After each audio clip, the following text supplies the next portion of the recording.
আমার স্বামীরে দিনে দুবারে কুবাইয়া মারা হয়েছে, হত্যা করা হয়েছে। তাদের নাম হচ্ছে বোরহান, রাজন, জলিল।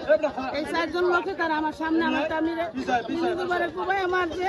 আমি এত চেষ্টা করছি, তারা আমি বাঁচাইতে পারিনি, হাতে তো পায়ে ধরছি, কিন্তু তারা আমার কোনো কথাই শুনে নেই। তারা ইচ্ছা মতন কুবাইয়া ফালাই দিয়ে তারপর যে পলাইছে। আর আমি আমার স্বামীরা যারা কুবাইয়া মারছে তাকে আমি বাঁচি চাই। তো এক পোলা হাসপাতালে আছে, আমি হাসপাতালে ছিলাম।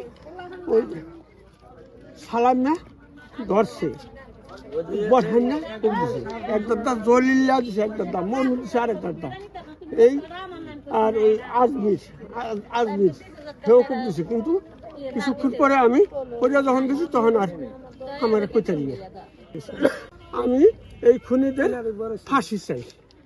আমার 10 দিন হয়ে গেছে, আমার ভাইয়ের বিচার চাই। কোনো খবর লয় না, থানার কোনে কোনো একটা পুলিশও আয় নাই। আমার ভাইয়ের বিচার চাই। হঠাৎ করে আর কি ওরা বাজারের থেকে ওর চাচিরে দিয়ে ডাক দিয়ে নিয়ে মানে হঠাৎ করে এলোপাতালি কুপিয়ে মানে 3 জনকে জখম করে ফেলে। একজন ঢাকার চিকিৎসাধীন অবস্থায় মারা যায়, আরেকজন এখনো ঢাকার মৃত্যুর সাথে পাঞ্জা লড়তেছে, আর তালই এখনো বাড়িতে অসুস্থ, মাথা ফাটিয়ে ফেলছে। আমার একটা কথাই শুধু, যারা খুন করছে তাদের আমরা ফাঁসি চাই।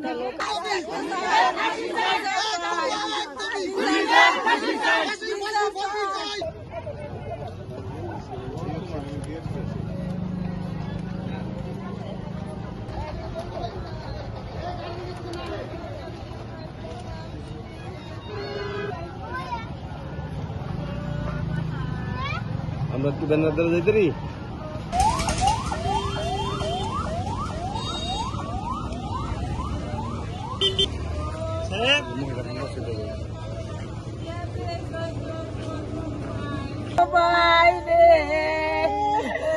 আমার গোলাহান কেমনে দেখো কে ডাকবো ও মামা এই এখন বাবা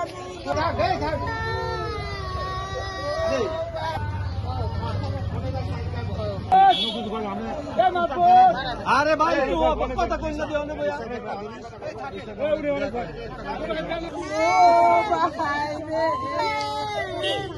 তোমার বাবা চাই আরো